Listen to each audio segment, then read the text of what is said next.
Okay, it is now 6 p.m. and I'm calling this special meeting of the San Benito County Planning Commission to order.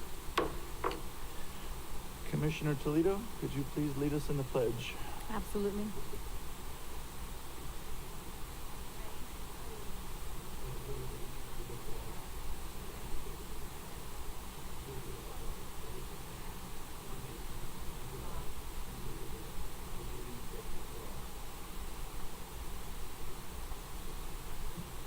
Thank you. We could have roll call, please. Absolutely. District 1, Vincent Ringhayden. Present. District 2, Richard Way is absent. District 3, Robert Scaliotti. Present. District 4, Robert Gibson. Present. District 5, Celeste Toledo Bocanegra. Present. We have a quorum of 4 commissioners. Thank you. Consent agenda. Can I get a motion to adopt the consent agenda, please? I make a motion we adopt the consent agenda as written. Is there a second? I'll second. All those in favor signify by saying aye. Aye. Any opposed? Hearing none, motion carries 4-0. Thank you. Public hearing. We're going to move item 5.2 first so that our code enforcement officer can carry on her merry way. So if we could get to item 5.2, please.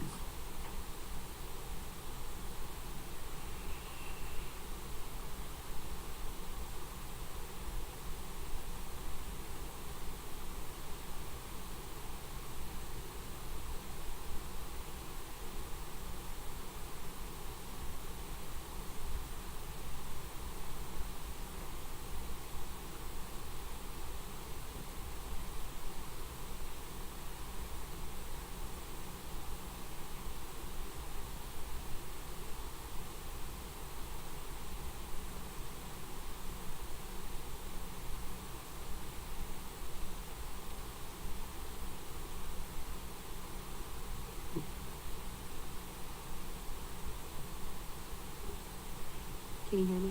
Yes. Good evening, everybody. I'm going to be going over some of the revisions that we made to Title I and based on your suggestions from our last meeting. What we changed, I'm going to go over each little thing we changed, not get too in the weeds, but go over it generally. We started with Section 101, the general penalty.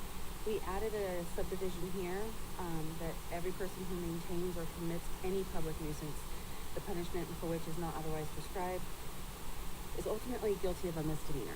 So we relied on the penal code for that one so we can have a little more teeth there.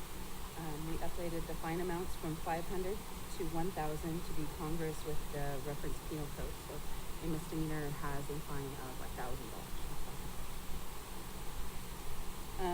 Misdemeanors, every violation of a county ordinance determined to be a misdemeanor is punishable by imprisonment and a fine not exceeding $1,000. Infractions, each infractions we are bound by state law to not go above a certain amount for infractions. So that is something where we have to keep it at a certain amount. Section 103, the notification process, there were just minor changes. Instead of giving 10 days, like having specific day amounts listed in the code, we made it more flexible. We could say the date listed on the notice. That way we can do anything from as early as 10 days to 30 days, 60 days, whatever fits the violation. We changed some process words. So scheduling a compliance inspection to scheduling a date when abatement should be completed. It just streamlined the process a little bit and had removed a few steps. The charges to be billed form, it's an invoice. And then let's see, charges to be billed are invoices, and they can be sent directly from the director or their designee. So that way it initially read from the director, and he can do that. He's too busy for that. So it's what I do. Section 104.05 is the amount of fines. This was something that was a popular recommendation. We increased the fine amounts to 500, 1,000, and 2,500. And the wording says up to these amounts for the first, second, and third violations, respectively. We also added language to address commercial cannabis and violations for unpermitted cannabis businesses. Those are regulated by the state, and they are at 1,000, 2,000, and 5,000 for your first, second, and third. Conditions creating a public nuisance. This one we added, they reference the civil code, so I went to the civil code and I added more of the language that was actually in there, so it makes it a little bit more broad and more understandable. We added a section that deals with dog fighting and cockfighting in violation of the penal code, so we can make that a public nuisance as well. And then every violation of the cannabis code is also deemed a public nuisance. And just as a side note, it's important for us to, when we can deem things a public nuisance, because we can initiate fines at a higher amount right off the bat. We go straight to $1,000 versus going up to 500, 1,000. 106070 are civil remedies. We copied language from the earlier code about cannabis violations, so it's just a copy and paste there. Notices, we changed the language from specific numbers of days to a time frame stated on the served notice. And that is it.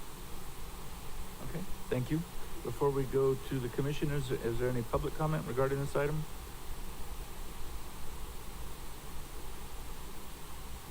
There is no public comment in chambers or via Zoom. Thank you. Public comment is closed. Back to the commission.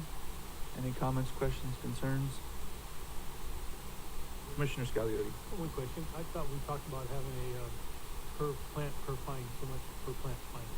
That didn't get in the cannabis, the illegal cannabis? I thought we talked about that. I think that got changed. Oh, And okay. that was, I remember having a conversation about that at one point, but I think we determined it was not feasible because most of the time, my count, I don't go out there to count. Okay, thank you. Anyone else? And I just have a question, page 7 of 49, criminal penalties. The infractions, the amounts went down. Was that intention? During revisions, it was increased at one point, and the statute sets the limit at what it was, Okay. so it shouldn't be redlined. That's just remaining the same based Okay. on the statute. Sounds good. Thank you. We don't need a separate motion for this. We can wrap it all up. So we're going to go back to cannabis now. Is that the plan?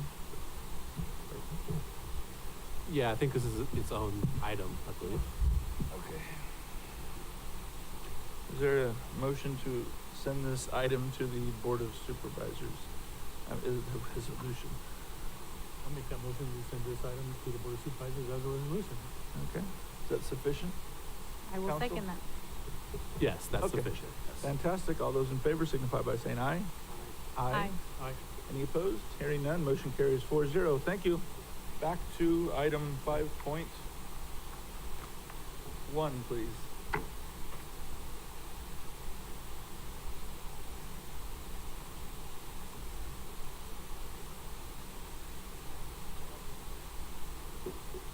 Thank you, Robin.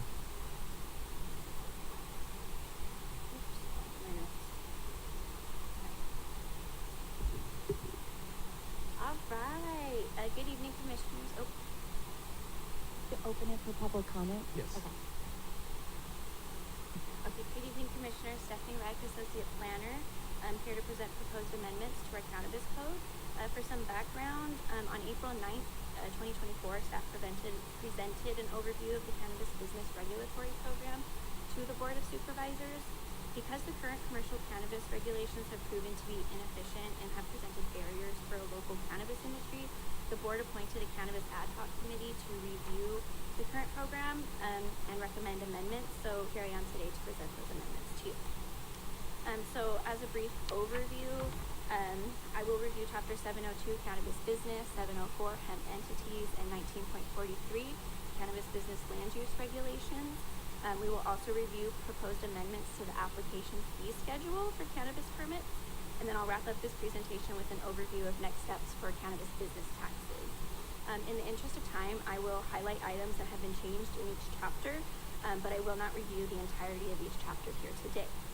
If you would like clarification on any items mentioned tonight, please stop me at any time or wait until the end of the presentation, and I will be happy to provide further clarification. Starting with Chapter 702 for cannabis business, general revisions include items that were amended throughout the entirety of the document. In an effort to make this review efficient, I will not point these out in each section, but wanted to bring them to your attention. So we removed the employee work permit provision. This was an amendment that was intended to be made a few years ago, but was left in the code by accident. We updated our references to the administrative officer or his or her designees, as they are the official oversight to the program. So I am currently, Abraham and myself are the designees to run the program. And we reordered sections related to cultivation, distribution, manufacturing, testing, retail, and micro-business throughout all of the chapters I'm going to present today, so they all appear in the same order throughout the entirety to promote consistency. So on page 1 of 36 in the updated document I provided for you, we removed section 7.02060, the cannabis employee work permit, and again, we reordered the operating requirements for manufacturing, testing, retail, and micro-business.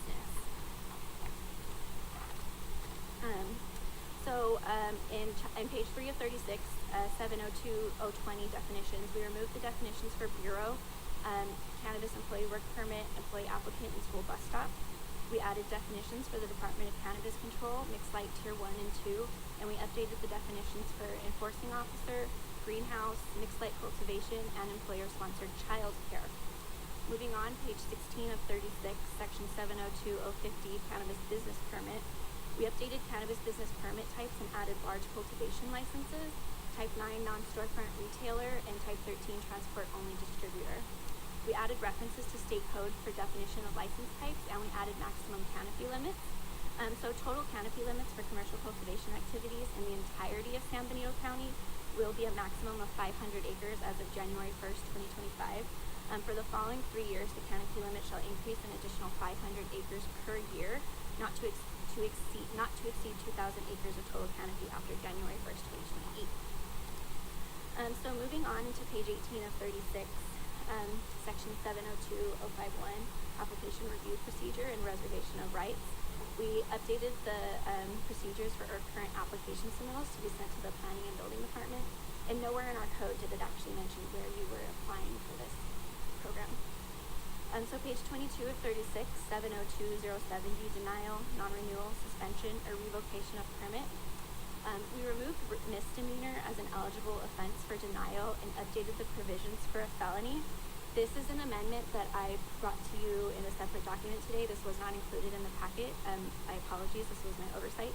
We had discussed as an ad hoc to remove misdemeanor and then specify violent felony. So what we did was this is straight from state code. So this is how the Department of Cannabis Control regulates whether they would deny a permit. So we copied the same provisions, and that is an amendment that's in your packet. I'm sorry, in the separate document I provided you. So moving on into page 27 of 36, 702, 110, general operating requirements. We removed the prohibitions for loitering on 50 feet past the premises. There were provisions that there was no loitering and security requirements had to be conducted 50 feet outside of the actual business. And those were cumbersome requirements that aren't required of other businesses. We removed the provision for a community relations officer and then reduced record-keeping requirements. Again, these were cumbersome requirements that are not required of other businesses of like kind in the county. Page 34 of 36, section 702.190, operating requirements for micro-businesses. This was a previously reserved section, and we added references to additional operating requirements for micro-businesses. Same page, section 702.200, inspection and enforcement. We added reference to administrative citations for illicit cannabis activities and the violations as recommended in Title I. And so Robin did review this with you, but it's $10,000 daily if you do not have a cannabis business permit until abated. If you do have a cannabis business permit and you're in violation of that permit, your first offense is $1,000, your second offense is $2,000, and your third offense is $5,000, and then subsequent revocation of your permit. Okay, and so that's going to bring us into Chapter 704, hemp entities. So So as the hemp exclusion zones are applicable to cannabis, they have been revised as part of the amendment. The exclusion zones were fairly cumbersome again, and so they have been updated. We reduced the exclusion zone from 1 mile to a half mile.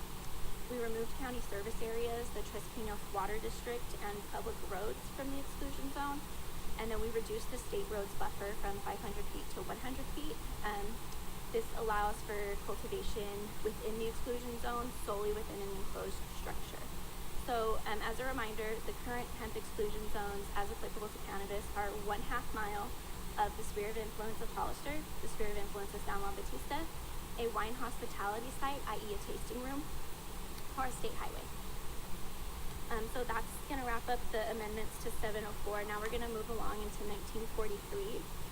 So as part of general revisions, we removed employee work permits. We updated the reference for the administration officer. We reordered the sections related to cultivation, distribution, manufacturing, testing, retail, and microbusiness. We removed a reference for controlled manufacturing zoning and replaced it with business park. We don't actually have a controlled manufacturing zoning. That was a oopsie leftover from when we borrowed this code from Santa Cruz. We updated our reference to county fire. That's how fire department used to read fire department, now it's just county fire. And then we updated the state regulatory body to the Department of Cannabis Control. And so we're back to your packet, page 64, your official packet for tonight. Section 1943-030, supplemental findings for cannabis business and land use. We specified that supplemental findings are only for applicable conditional use permits. It wasn't very clear in that section. It looked like you required supplemental findings for all cannabis businesses, even ones that were permitted by right. Same page, section 1943-040, permit requirements for certain cannabis businesses. We updated the cannabis business permit types, and again, we added large cultivation licenses, type 9 non-storefront, and type 13 transport only. We permit cultivation and distribution activities in agricultural and industrial districts. We permit manufacturing and testing activities in industrial districts, and we permit retail activities in agriculture, commercial, and industrial districts. I will review that a little further in depth in their respective sections. So moving on into page 65, 1943-050, supplemental application requirements for certain cannabis businesses.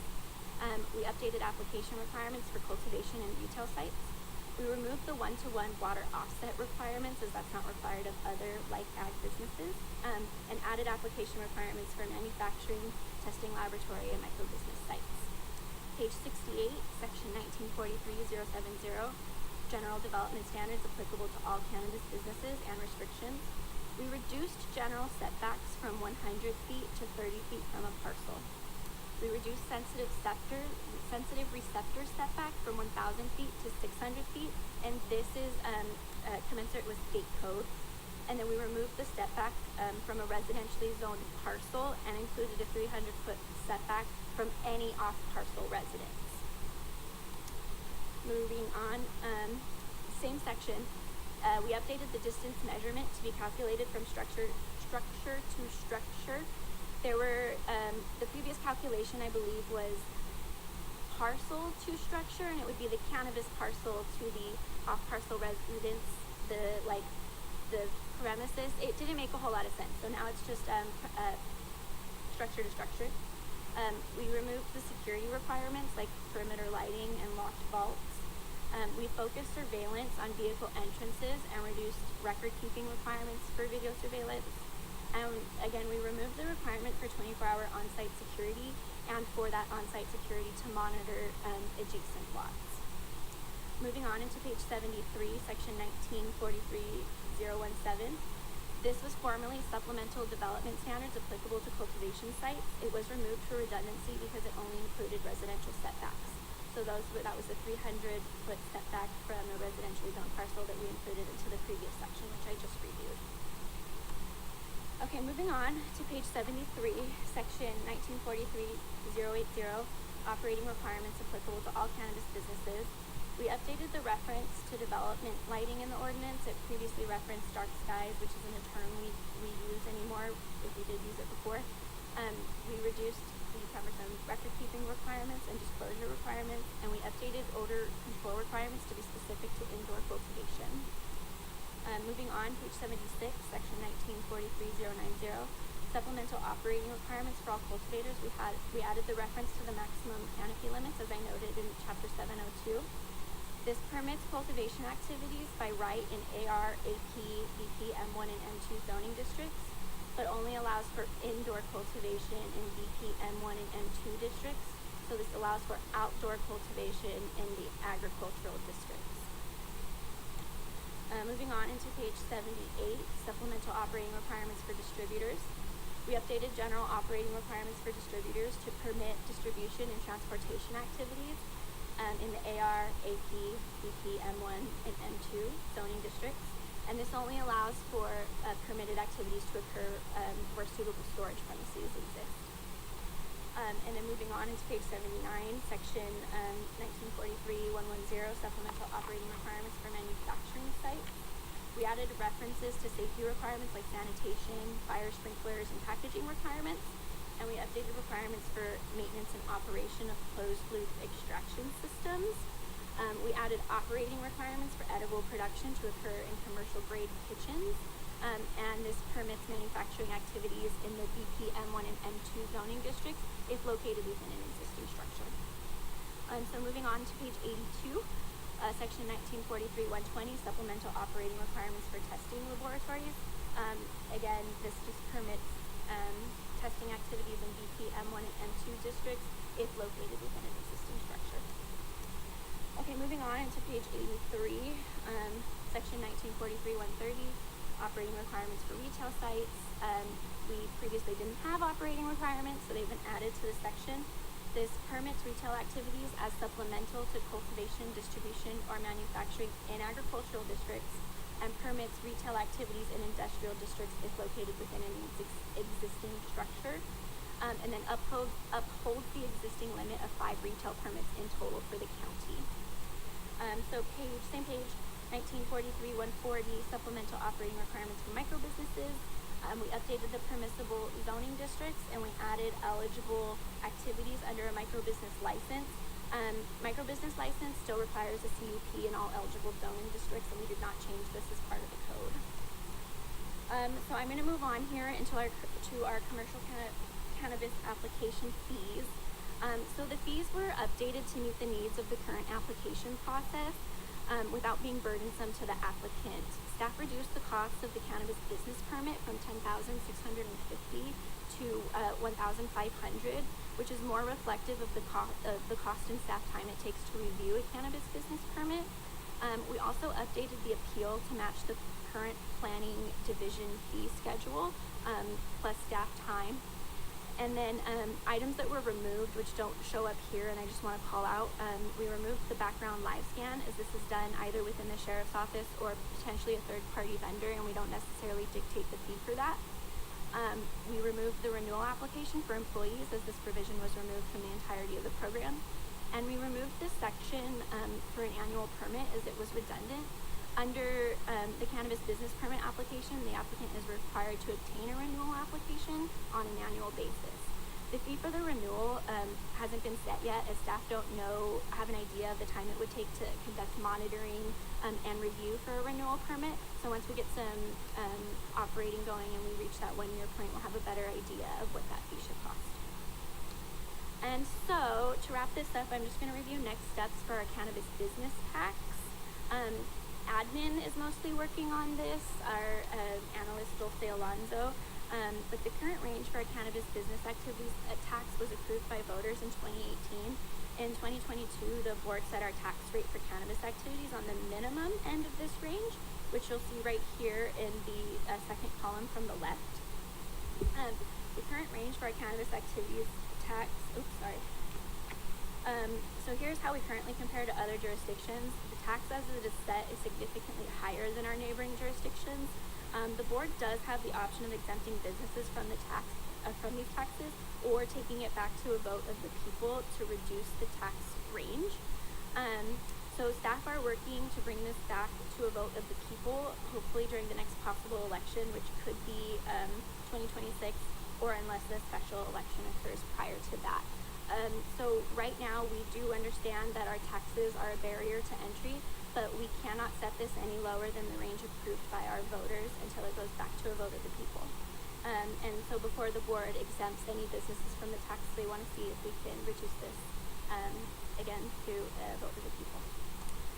So staff recommends the Planning Commission review and adopt the resolution recommending the Board of Supervisors to adopt an ordinance to amend and restate the Commercial Cannabis Business Regulatory Program, including amendments to Title VII, Chapter 702, Cannabis Business, Title VII, Chapter 704, Hemp Entities, Section 704003, and then Title 19, Chapter 19.43, Cannabis Business Land Use, and the Cannabis Application Fee Schedule. And please give me any questions. Super fantastic. Thank you for getting through that in an efficient manner. Is there any public comment before we go to the commission? Okay, I think we do have some public comment. Let's start with Aziz. Please approach the podium, and you'll have 3 minutes. Hey, thank you guys for being here. Thank you, Stephanie, for the hard work. This was worked really hard on by your staff, and I think a lot of the issues and problems that we've seen in other counties have been mitigated by the work they've done, and I think this is a great job, so thank you. Thank you.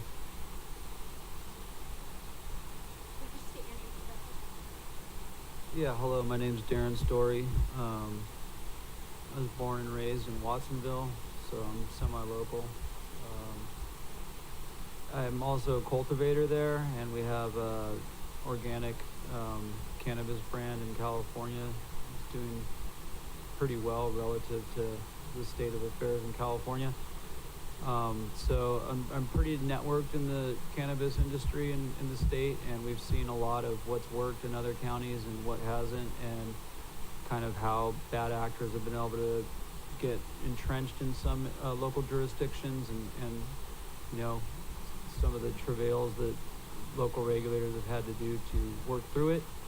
I think that San Benito's in a pretty good position because the taxes have prevented the program from really getting off at all, and now there was a unique opportunity to kind of comb the state and see, you know, what other locals had did wrong and what worked. And Stephanie worked really hard on covering all the bases and going through every item one by one. I think it's a pretty comprehensive package. I think that she removed a lot of redundancies there that would have just cost you guys a lot of extra money and resources. And it's streamlined, but there's still a lot of checks and balances in there to ensure that bad actors aren't going to be able to come in and really, you know, have their way. I'm excited about getting this going. We've done well in Santa Cruz. We love it there. We work really, really well with the licensing office and the board of supervisors there and the community. And we would love to be able to do something similar in San Benito. It's not too far away. The weather's nicer here. I'd probably move here, to be honest. I don't need to go to the ocean that bad. So yeah, thanks for your effort on this. Thank you. Any additional public comment?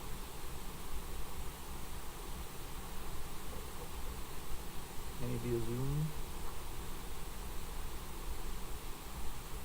No public comment via Zoom. Okay, thank you. Public comment is closed. Back to the commission. Any comments, questions, concerns? Commissioners? Yes, Commissioner Toledo.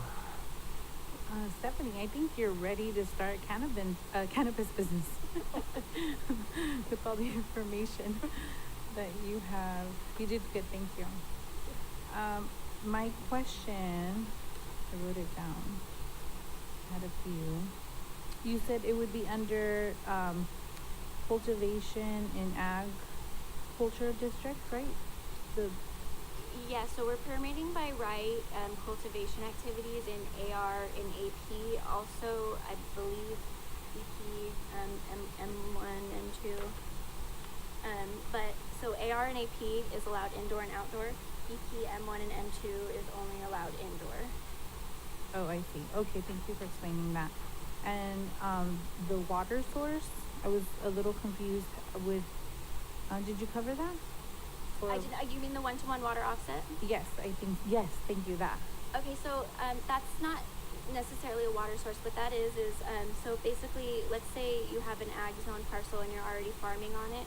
Let's say you want to come and do cannabis. You were required to do a one-to-one water offset, but it didn't really make a whole lot of sense because cannabis as an ag crop uses less water than other ag crops.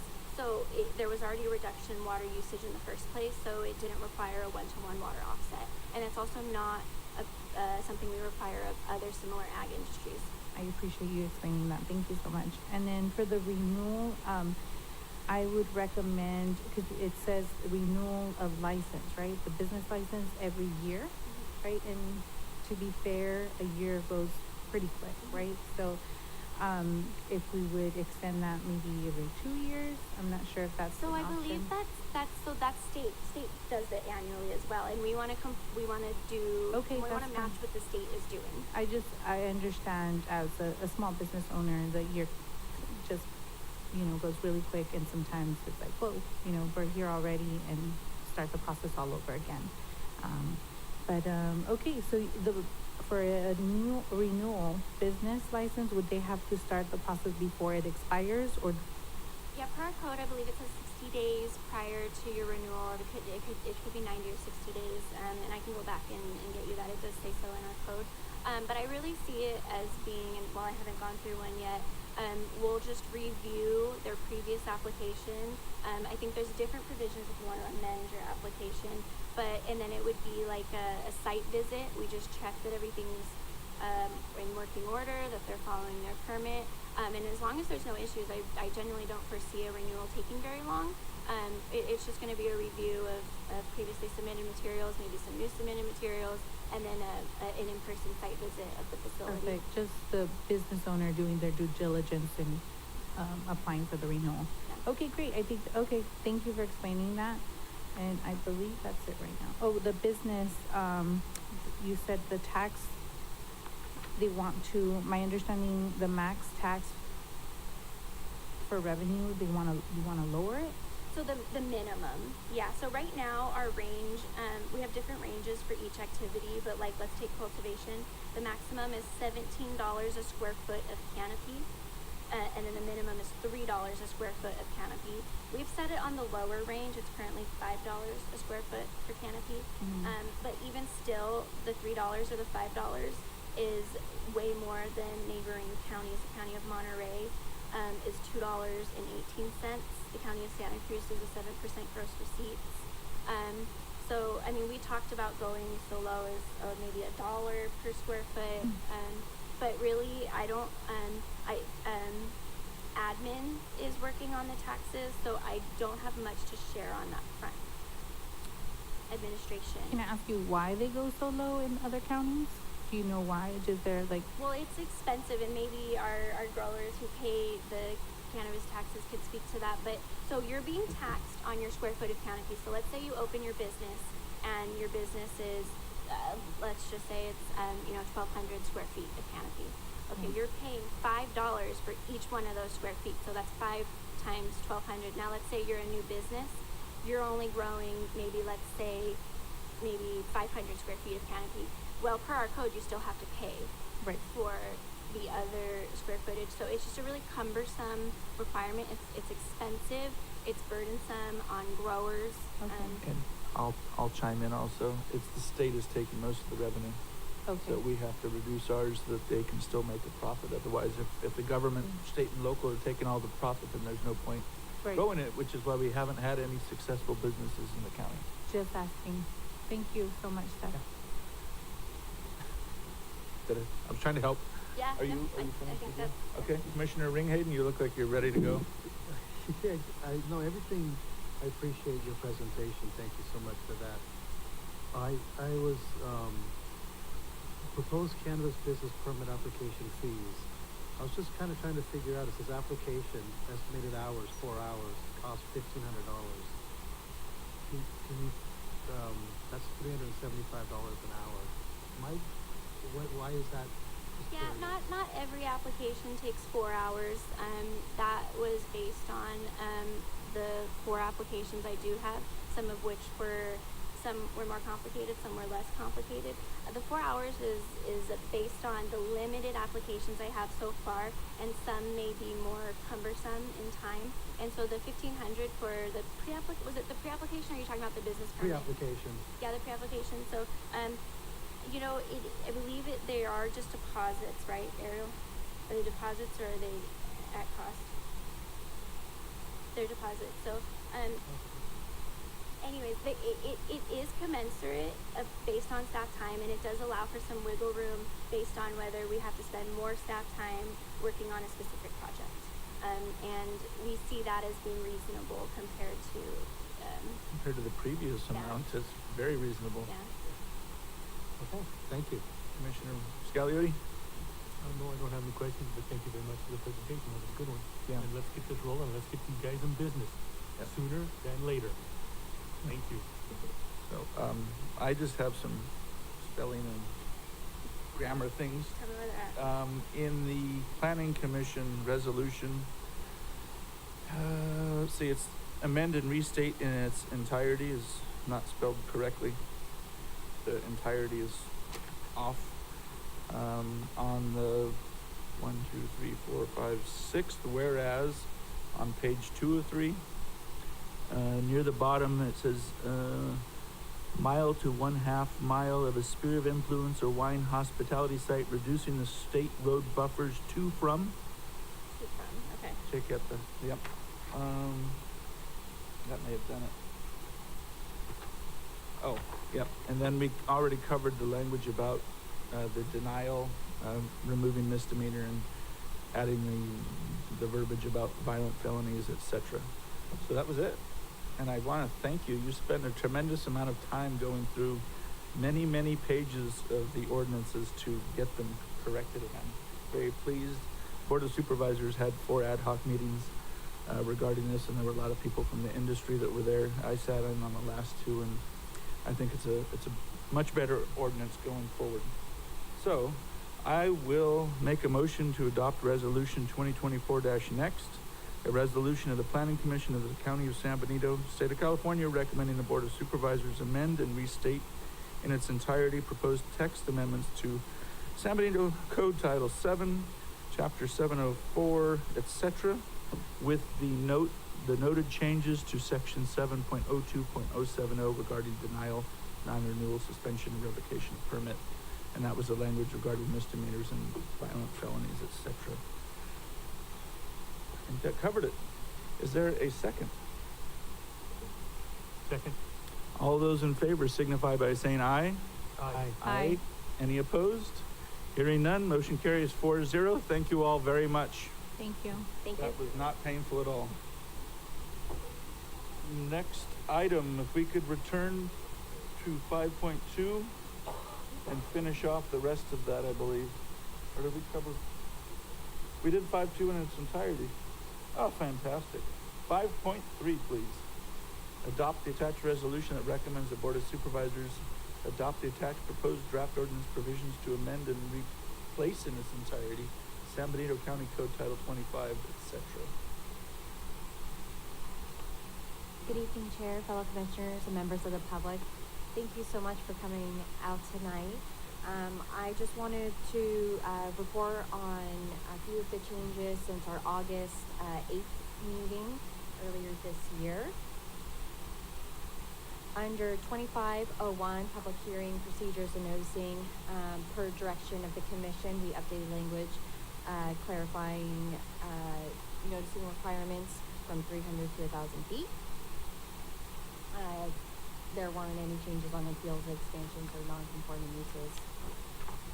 Under 2502, staff went back and reviewed the prowling foul permit section. We updated enforcement, we updated inspections, we added permit standards and facility requirements, including such as housing, hours, safety, specifics to facilities, both indoor and outdoor, and other facility standards and certification. There weren't, continuing on 2502, there weren't any additional, changes to the following sections. I'm gonna continue on. Under land use tables 2503, it wasn't a specific direction from the last planning commission meeting, but, it had, come up in, a meeting with one of the commissioners, about how adding, venues and streamlining, we did add it to the table, we made it an administrative, permit, to, include in streamlining. So we can discuss that, if you like at the end of, this presentation. Continuing on, there weren't any additions to 2507, general development. There, weren't any additional, additions to the ADUs. 2508, mobile home and recreational vehicles, per, direction from the last planning commission meeting, we were worded, under 2508, 006H, recreational vehicles, they were worded to the residence of the owner of the vehicle, just page 25, so just more clarity. And then we removed the reference of DE3 on page 26. Continuing on, 2508, pet shops, commercial kennels, and hobby kennels.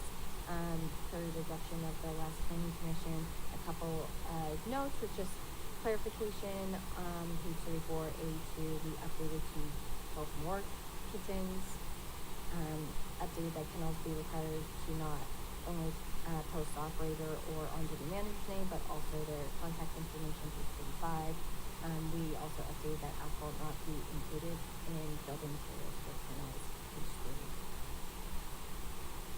Continuing on, for the direction of the planning commission, under 2508, animal keeping, the minimum lot size for commercial stables increased to 10 acres, page 42. No change to 2508, renewable energy facilities. Under 2508, movable tiny homes, two, specific items, were added.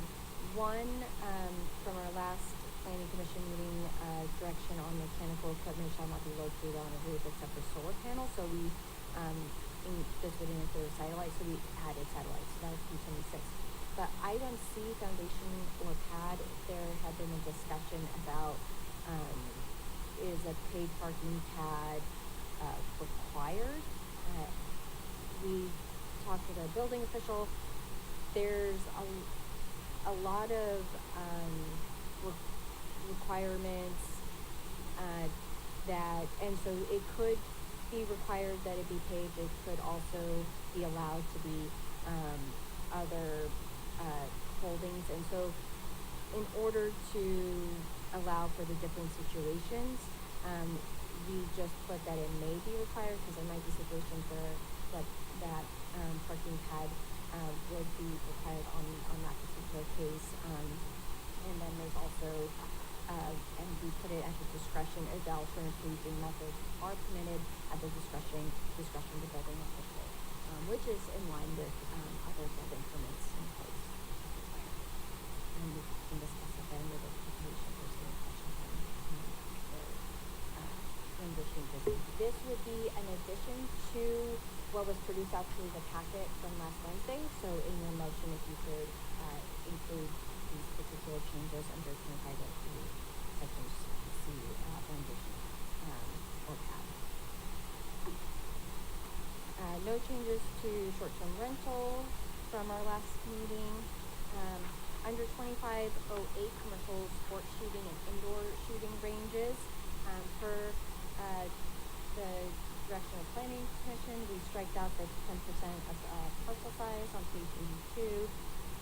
We updated B to remove the word great, page 83. There was discussion on the increasing 50 feet and to what, the distance should be from the, changing bullet trap to the backstop.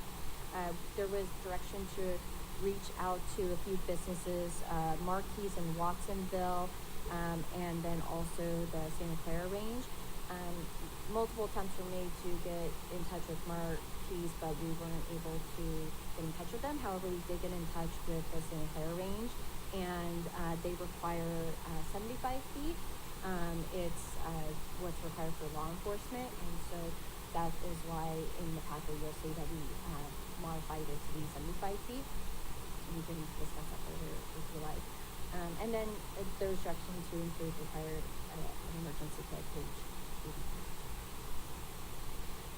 2509, there had been direction from the Planning Commission on the definition for tasting room to remove the limit of off-board local producer tasting room be eliminated from the definition, and that was included.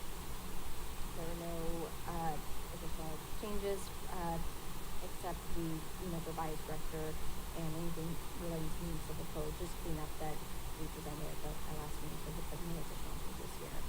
And that is all that I have for you tonight. I'm happy to answer any questions. There were limited changes from what you saw back in August. Fantastic, thank you. Before we go to the commission, let's go to public comment, please. There is no public comment in chambers or via Zoom. Okay, thank you. Public comment is closed. Back to the commission. Any comments, questions, concerns? Commissioner Toledo?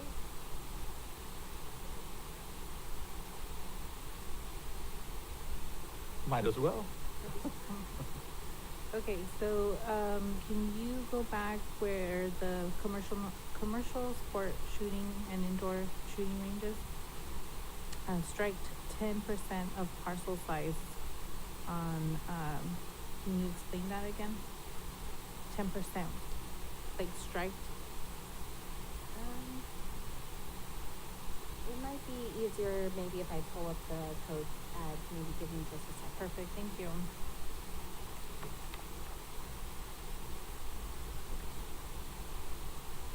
Oh, yeah, because it wasted 90% of the parcel. If you have 100 acres, you can only use 10 acres. Oh, thank you. Or if you have 40 acres, you can only use 4. It was kind of unnecessary burden on the use of the property. So we agreed that they needed 140 acres? I think it was 40. Is this for the outdoor or the indoor? That was outdoor. So the outdoor, business owner for the shooting range would have to purchase 140, that's what we agreed on, right? 40. 40. 40. Okay, and then they would use 10% of that for the actual shooting. We're taking that restriction out. Oh, you're taking it out. 10% out so they can use the Thank you entire for that property. clarity, that's what I wanted to know. Thank you, I appreciate it. You're good there for now? Commissioner Ringhaden, batter up. I just had a question on removable tiny homes. Is that considered temporary? And when you looked into the code to see what the others, is that under, if you could just touch a little bit on that. It's whether you want to have it paved or on a pad or gravel. So the main thing that building is concerned about is that whether it's on wheels or it's not on wheels and it's just a tiny home, that it is secure to the ground. And so there's different methods that you can do that. So besides, and the ground that it can be on, whether it's paved or DG granite, it can vary depending on the site location and some other variables as per the building official. And then also it needs to be like anchored and tied down, and there's specific requirements under building to have that. So it's all about making sure that even if it's still on wheels and it's still temporary, that while it's temporarily there on site, it is anchored safely. Thank you. Commissioner Scagliotti? I have nothing to say. Okay. My turn. Page 9 of 86. Accessory dwelling units. The last time we discussed it, and I thought I had consensus that we set the impact fees at 10%. You are absolutely correct. We did have a discussion about the impact fee ratio for 80 units at 10% the main home currently existing on the lot. And in the discussion, you agreed that this item would go to administration on the impact fees, and administration would bring a discussion item to the board prior to updating. We have a set meeting for someone from administration to talk about impact fees at our December meeting. Mm-hmm. So it was not going to be part of of our codes, because it would be part of the update to the impact fees. So we're gonna reference the impact fees so we don't have to go through another 2-year process to change this if the board adopts the 10%? I'm trying to avoid what we usually do and have to go back 10 times to something to fix it. Is there a way to reference the impact? I mean, how do we fix this so we don't have to go back? If the board agrees to make it 10%, rather than going back and taking another whack at this ordinance, how do we fix that? In your motion, I would include to revise to be either state or local, if local impact fees are modified. So the state set the standard, but if we modify it, then we go by our local impact fee schedule.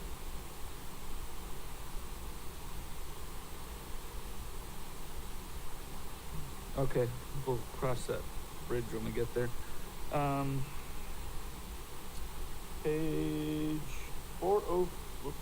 Page 34 of 86. I just had a question about kennels. We have commercial kennels and hobby kennels, and we use the same number of animals. And I was a little confused, and I may have been missing other things that define between the two. Should we be using the same number of animals? Is there another thing that, other than the number of animals, that makes a commercial and one hobby, other than receiving revenue for one?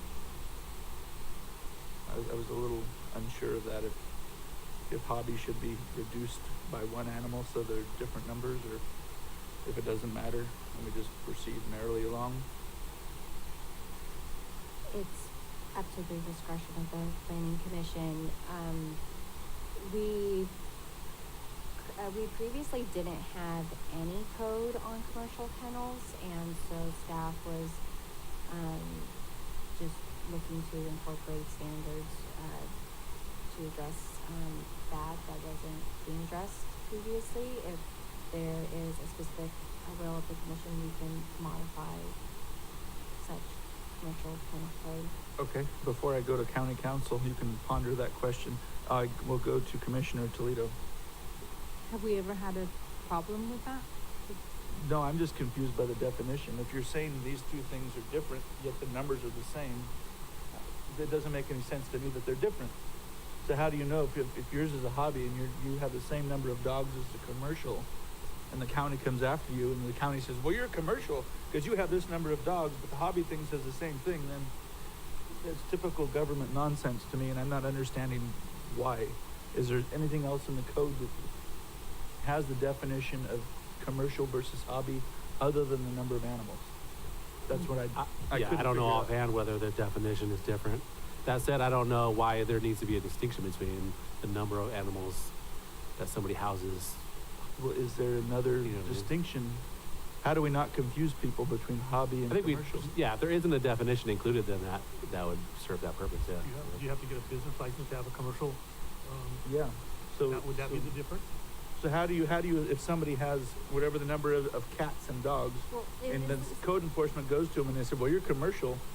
Well, no, I'm not. I'm hobby because that's the number. I'm trying to figure out if that's the problem. In the glossary, it on page, I don't know what page in the packet, but 23 of 50, it explains that the hobby versus commercial. So the hobby ones are maintained on a non-commercial basis for personal use and pleasure of the owner, to differentiate it from the commercial. So aside from the number, just if you're not. So code enforcement will have to prove whether or not they're indeed commercial if there's a code enforcement issue. That's what I'm trying to get to, is trying to avoid a. Doesn't the commercial kennel have to have a business license? Well, yeah, but they can claim they're a hobby. That's what I'm saying. Oh, I think go the other way with it. Well, code enforcement will also be looking, if they're receiving, you know, revenue from that Okay. commercial business as well, and so, when it gets investigated, you know, there'd be advertising that they are, you know, running a business, Okay. I just wanted to cover that. But I do want to say there's a difference, I'm sorry, but I do want to say that there's a difference between having a hobby and then trampling on someone's rights to have those animals if they're being well taken care of, you know? You don't want to be violating and harassing them to find out whether or not they're commercial. So you know, Chair Gibson has a point there. You don't want to just assume or have, go ahead. I think we should definitely, make them two different amount of animals. How many commercial kennels can they have? Unlimited? Yep, what we could do is modify it that, commercial kennels, is unlimited, but they maybe require conditional use permit, so then it comes through the planning commission. What is it about the hobby kennel? How many can they have? And I think it's more critical as the infrastructure they have, you know, relative to whatever they're holding, but So you don't see it as an issue then? That's what I just want to make sure we don't have an issue. no, I don't see it as an issue by the number of animals per se. No, I don't think that's in and of itself a limiting factor. And what would the definition be? If say the code enforcement came out and said you have this X amount of animals and they say it's a hobby and you think it's not and you think it's a business, is the line there if they're making or selling puppies or chickens or whatever the animal may be? Right. How do you define the difference? I think you want to read the definition again? So the hobby kennel is a limited number of dogs maintained on a non-commercial basis for personal use and pleasure, and then references 2508 or 12 for the regulation of number of animals, which is what we were discussing.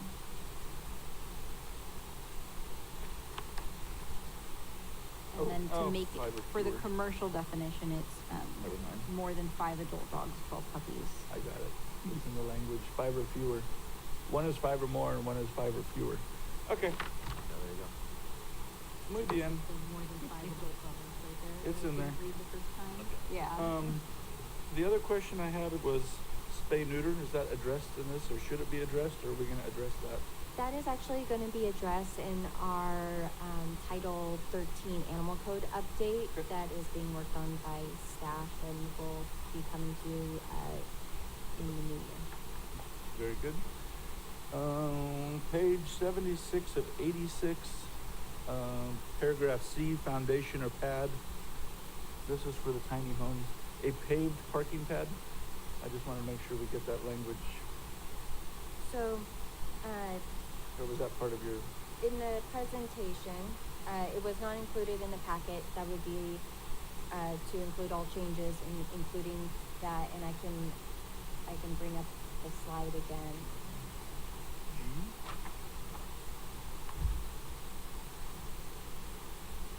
Okay, so that's addressing this language you're saying. Yes, so it would, so may, shall would be, changed to may Okay, be required, and then at the discretion of the director would be changed to building official. fantastic. Thank you.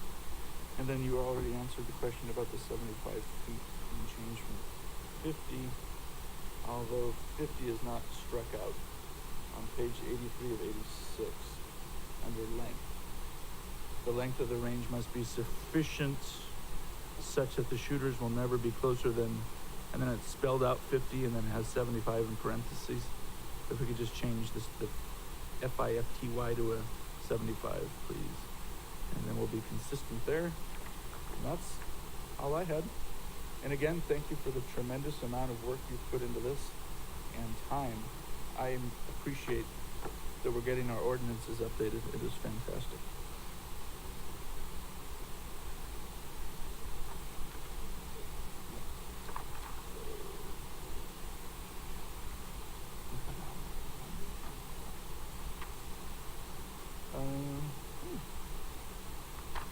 No, I lost my little tab.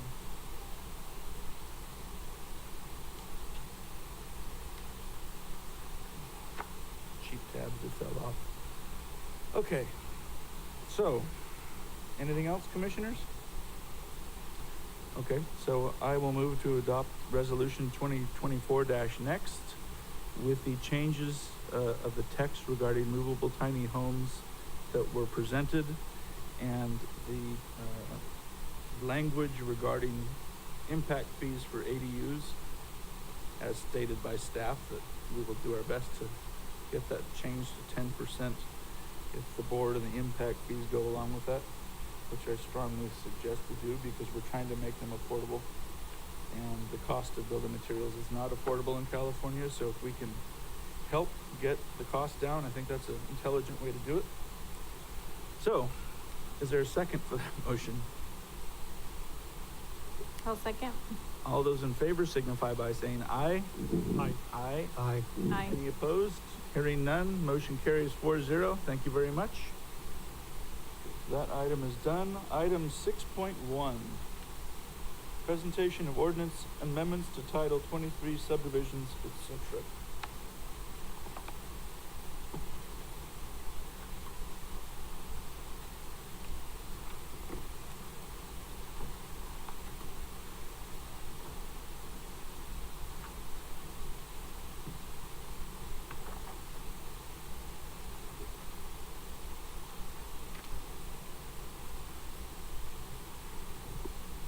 All right, good evening, Commissioners. Steve Loop, Public Works Administrator. This item is being discussed at the request of the Planning Commission.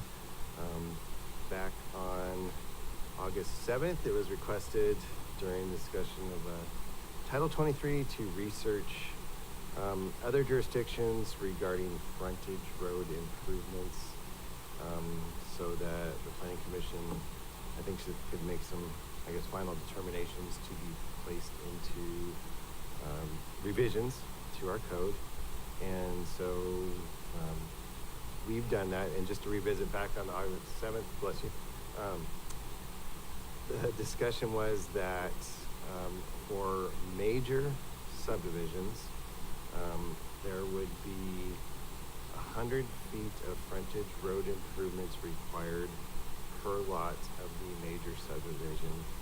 So therefore, if there were 50 lots, you multiply that number of lots times 100 feet, and that's how much frontage improvements beyond the frontage would be required for that subdivision, and not to exceed 2.5 miles in either direction of the subdivision.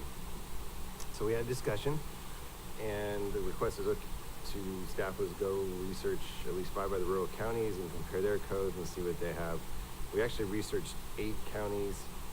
However, 3 counties, Madera, Amador, and Calaveras, were extremely vague and generic on their frontage requirements. They basically just said improved frontages for major subdivisions at the direction of the Planning Commission, which is always the case. And so the 5 that we actually found that had some direction in their codes, number 1 was Merced County. Population is quite a bit more than our county. We have a population of roughly 60,000. Merced has 280,000. And so what I'm going to do is I'm going to present kind of the summary, or hit the highlights of each of their county codes, and then and pause there, and then we can perhaps discuss drainage, or I can continue through the presentation at the discretion of the Planning Commission. So, for Merced County, improvement level 1 is what they call a major subdivision, and full improvements are required for that subdivision to include, and I just highlighted some of the highlights here, the abutting half of all existing roadways shall be widened. So the abutting half is the frontage of the property, and that half of the roadway shall be widened as measured from the center of the ultimate right-of-way, which i.e. is the half of the road, in conformance with requirements for proposed roadways as stipulated in section which was, that section basically just goes back and says, under B, proposed roadway shall be constructed with concrete and shoulders and drainage and et cetera, et cetera. So kind of standard wording. So basically, per Merced, for major subdivisions, their code says half of existing roadways along the full frontage. So that's number one that we found. Monterey obviously is an even larger population. We'll go down to some smaller populations in a moment. For Monterey, County Monterey, their major subdivisions, they had a bunch of different things, so I just grabbed one, but they all said the same. A grant shall be made to the county by deed of property 30 feet in width. This is for their small roads that are actually 60 feet wide, measured from the center line of the roadway running along the entire frontage of the parcel. So again, the entire parcel frontage from the center line, that shall be the improvement in Monterey County. There's about 10 replications of that same thing. Kern County, 910,000. We'll get to a couple smaller counties in a minute, but let's see. For Kern County, all required road improvements shall be located within road easements, which conform to the requirements of this chapter. So whether it's a road easement or road dedication, there said road easement, so I thought that was interesting. But we usually require a fee dedication. And then if you go through further into their code, I'll pause here for a moment because for their streets and highways, they mention a major highway shall be 110 feet, a collector shall be 90 feet, a local street shall be 60 feet, which is also the same of our local streets is 60 feet. And so then it goes down to where a street is on the boundary of subdivision or development, a part width street of 55 feet for a major highway, 45 feet for a secondary collector, or 40 feet for the local road. And so essentially that's half of what I just read. So instead of 110, 90, and 60, they're saying along the frontage, you shall dedicate 55, 45, or 40 for a local road, which is, I'm not sure why that is, when the locals are 60, but part width street improvements requirements will require that portions of the road be constructed as an offsite improvement, which is what everybody does, in which case the subdivider must acquire the additional offsite dedication as required. So I highlighted that part because sometimes parcel will wrap around to, adjacent roads and things. And so this is saying, hey, you have to acquire that additional offsite dedication, that's adjacent to your property. If your property is kind of on the corner, so it's a little bit of an extra requirement that, let's see, what Kern County requires. So even if they don't really own the property, but if it's adjacent to like a side street of their property, there's a side street on the property, the developer also has to acquire that half street as well. Okay, let's see. So Lake County, we're coming down to similar population as San Benito County. It says, where the subdivider developer of any subdivision into the land which any lot or parcel abuts, which is a frontage, an existing county maintained road, he shall dedicate by map or separate instrument the right of way and shall widen such road under the following conditions.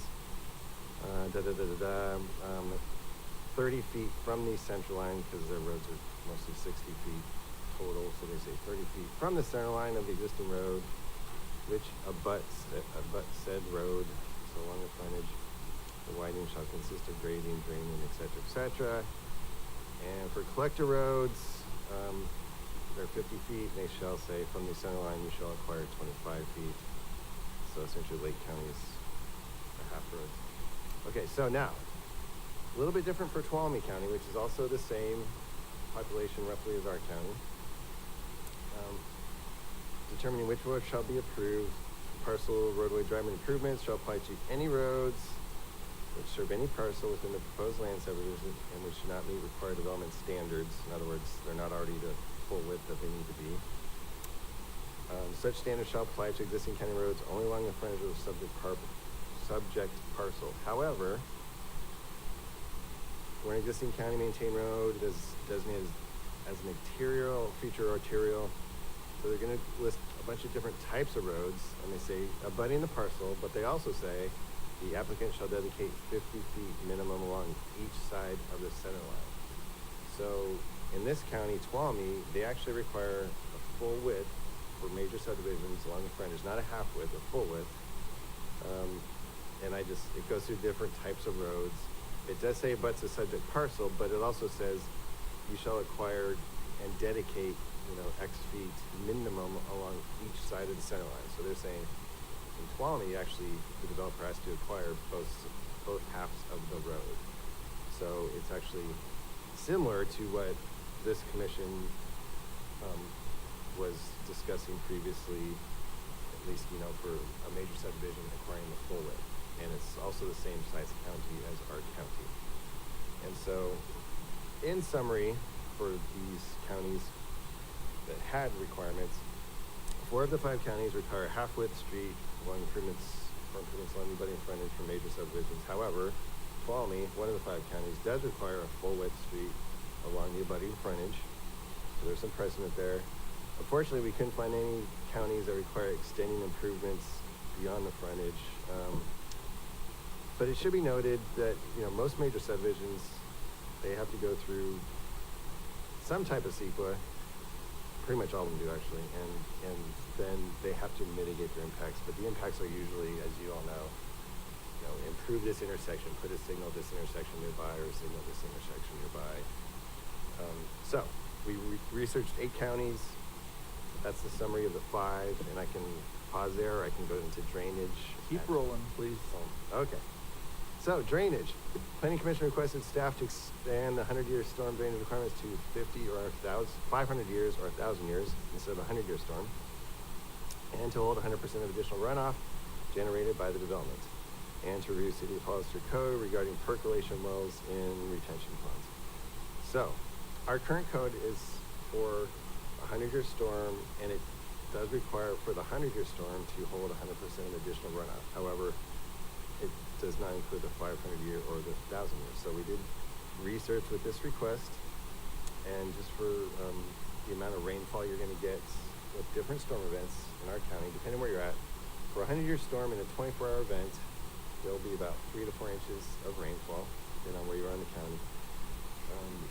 For a 500-year storm, that's going to jump up to 6.3 inches for a 24-hour period. And for a 1,000-year, there's kind of a curve, so that the further you go out, it actually kind of flattens out as far as how much storm rainfall occurs. I don't know if there's 5,000 years in it, but for 500 years, 6.3 inches, and for 1,000 year, it's 6.97 inches. So there's not much difference between a 500 year and 1,000 year, just for informational purposes. And for agencies that have underground storm drain piping systems, and I'll show you some diagrams in a minute,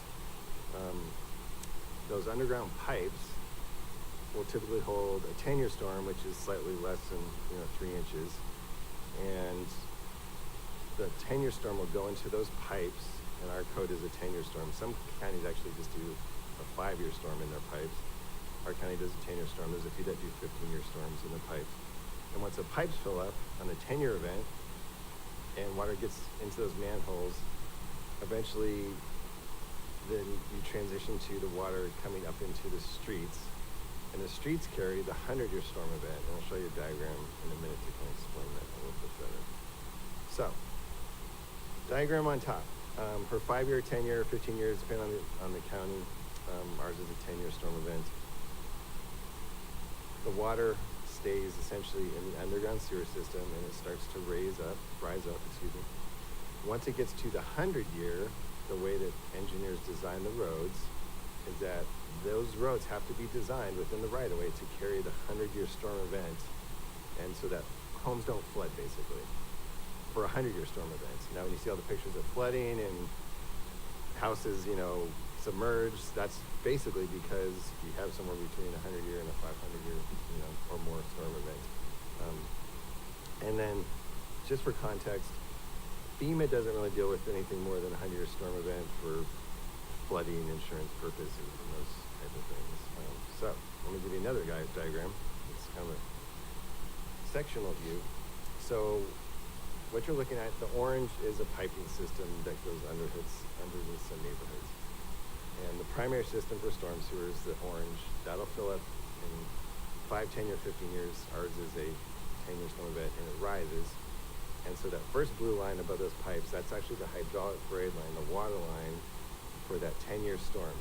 So the pipes actually fill, but the head on the pipes will still force the water out towards basins or rivers or creeks, which you see on the left. So, however, as a storm event increases to get up to you know, that 3 to 4 inches of rain in 24 hours, it actually, the water gets up through the manholes into the streets.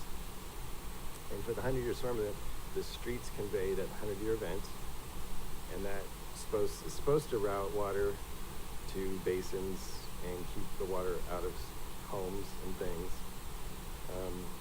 And so that's essentially how our current code operates as far as things getting flooded and whatnot from a flooding perspective.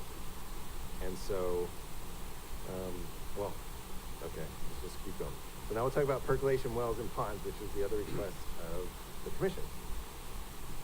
City of Hollister, this is an excerpt from their code, and basically they have what they call water management zones, where if soil percolates well enough and there's some testing done, that's where a percolation well and a retention pond can be constructed. And there's 4 different sources that engineers can use to design percolation wells and ponds, which I think is a good idea. And so I took an excerpt from the Central Coast Low Impact Development Initiative Bioretention Design Guidance, which is the 4th guide. They're all kind of similar, but I just want to show you kind of how it works if the county was going to require a percolation well and a retention pond. And so what happens is, if you look to the left, there's some type of treatment area. They call them bioretention cells, where the smaller storm events go into this bioretention cell. It percolates through media that kind of captures petroleum products, and it goes down to a small pipe.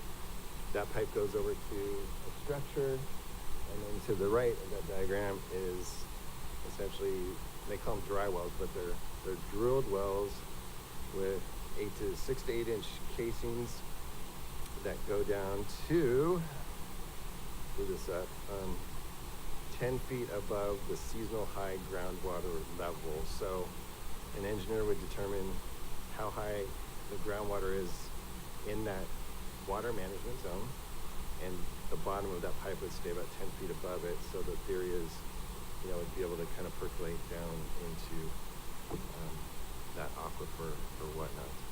And it sounds like a good idea. So once we talk about storm events and things, the other thing to consider is, like Monterey County and Santa Cruz County, they have what the state calls a hybrid drainage code.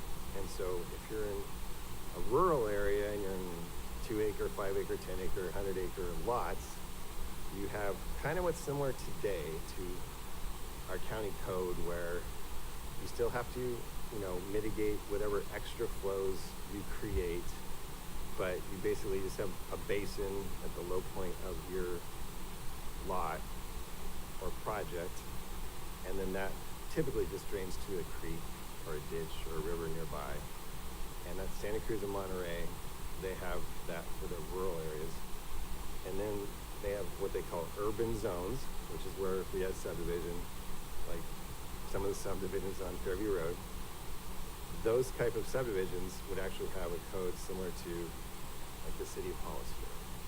And so I think that would be a reasonable approach for our county, because you don't want to have these little biocells that I showed you on the previous slide on the left. If you have a 10 acre parcel that kind of just sheet flows out to wherever, it's going to take a lot of time and effort to put all those sheet flows into this little tiny biocell to percolate water into this special media that goes either into a well or a creek or whatnot. So in the rural zones, this diagram kind of doesn't make a lot of sense. However, if you have, subdivisions and major subdivisions, I think this type of scenario does make a lot of sense. So our conclusion is, after we talk about the size of the storm that the Planning Commission wants to pursue, that we have that hybrid model, which then I can bring the subdivision changes for Title 23 to you to say, okay, our recommendation is to have a hybrid model. So the rural would still kind of stay rural,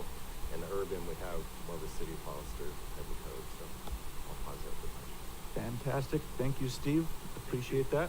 Before we go to the commission, let's go to public comment, please. There is no public comment in chambers or via Zoom. Thank you. Public comment is closed. Back to the commission. Commissioner Ringhaden, we'll switch it up. We'll start with you.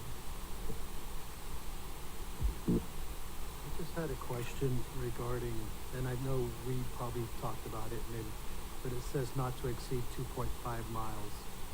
If you do some quick math, how many houses would that be? Like if it's,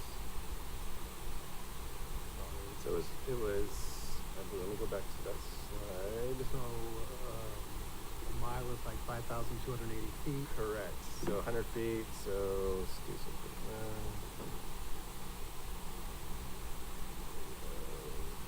What was it per lot? I guess what I'm getting at is that I just. So 52 lots would be a mile, essentially, 53 lots. Right. So if you have somebody building, say, 500 homes or 200 homes, then they get treated differently than somebody who's building, because they won't have to, I mean, it would be a lot more than just 2.5 miles at that point, right? It's correct, and I mean, yeah, 100% correct. I guess the question is How much? how far, and because as I mentioned, a lot of the other counties, pretty much all the other counties, they don't really go outside the frontage. Now, the Planning Commission has discretion from project to project to, put conditions on a project, right? But we're talking about what's going to go into the code. And so, to answer your question, yes, to build 500 homes, you'd have an advantage because you'd be able maybe to obviously have more funding to build just the 2.5 miles versus a project that has to build 100 homes. I just wanted to point that out. I wish it wasn't not to exceed 2.5 miles. That's my only thought. But thank you. Commissioner Scagliotti? No questions at this time, but as we go along the code, I do on our page here, one of the 5 counties require full width and abutting frontage. That's what I want. Full width. And abutting frontages? Frontages, for sure on that. And then on the water, yeah, we're gonna do a 500 for like urban thing. I want that well type thing that City Hall is doing. Okay. That's what I'd like to see. Commissioner? No. Good. Commissioner Toledo? So basically, I know many other counties are not doing the width, but I agree with Commissioner Scagliotti with the full width as well. Just because some counties aren't doing it doesn't mean we can't do it. So, or we can be the first to really hit the ground on it. So, yeah. Okay. And now your favorite person.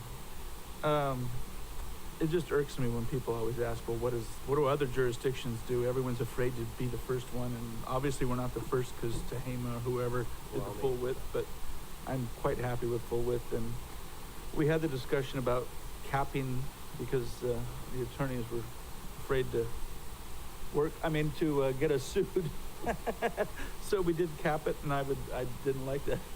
Didn't like that either, but we'll see how it goes. It is kind of an odd thing, but that's what we have attorneys for, it is to rein us in, I suppose. The storm events, I would like to see the rural and the urban, because that does make a lot of sense. You don't want somebody that's building one home on 40 acres to have to go through that expense. It's just ridiculous and not what I want government to do. But when things are called for, I want the government to put the screws to people. I like the 1,000-year flood. If they have to spend a little money and lose a couple of lots, I'm not going to cry for them, because like we've stated, there's a large development in the county that the gentleman's going to walk away with over $100 million. If he has to spend an extra $1 million to dig a pond deeper and do this, tough. Or go to another county if that's what they'd like. And the dry well stormwater, I think that'd be great for the urban zoning. However, we're going to figure this out. Hopefully it doesn't require general plan amendment, because we're not going to have the money to do that anytime soon. Is that sufficient direction from the commission to work on anything to bring back at some point in the future that hopefully isn't 2026? Well, I think I'm still, based on the commission's comments, I'm still not sure about the storm event, is it, does Oh, the yeah. commission want the 500-year or the 1,000-year? Can you 1,000. give some clarity on that? Is there a consensus? So how are we gonna verify in 1,000 years from now that the storm event is still? So- Well, so- it's just based off of an amount of rain in 24-hour period. Oh, I Yeah, so see. the hydrologists, they just look at kind of historical data and they project what a big the little- storm would be called 1,000-year. Like the Pineapple Express we had, we had a 100-year, 100-year, 100-year, back, like within a very short period of time, and it ended up being somewhere almost like a 1,000-year storm because it happened so fast. Okay, thank But you, it's Steve. just the hydraulic. And it flooded the people downstream, which I want to avoid. I don't think we should be punishing people for housing development that we shouldn't necessarily be Absolutely. getting into anyway. So do we have 1,000? Do we have the consensus for the 1,000? Okay, fantastic. Commissioner Scagliotti, any other fine points? Yeah, how can we get into the ordinance that have to go so far past the frontage to widen it? How can we do that? I mean, okay, I'd like to see from here to Gilroy, you're not gonna get it. But how can we get like to say the next cross street, like from Hillcrest to Santa Ana Valley or back the other way to Sunny Slope? How can we get that done where we can say, okay, you're gonna put in the subdivision, you're gonna have to do so much from this point to this point? How can we word that in there? I'm not asking for 50 miles, but Steve, 50 miles. is there a way to Miles. tier it? Is there a way to Well, word it? I think we mentioned briefly last time, we did a little bit of research, and planning commission conditions, that was similar to what the condition was. It wasn't a mile this way and a mile this way, it was to the nearest intersection, thou shalt do these improvements. So that could be how you want to put it in the code. You could say 100 feet of frontage per lot, or to the nearest intersection, whatever is greater. It's up to the planning commission's discretion, right? So, Whatever's Yeah. greater, I like Yeah. that one.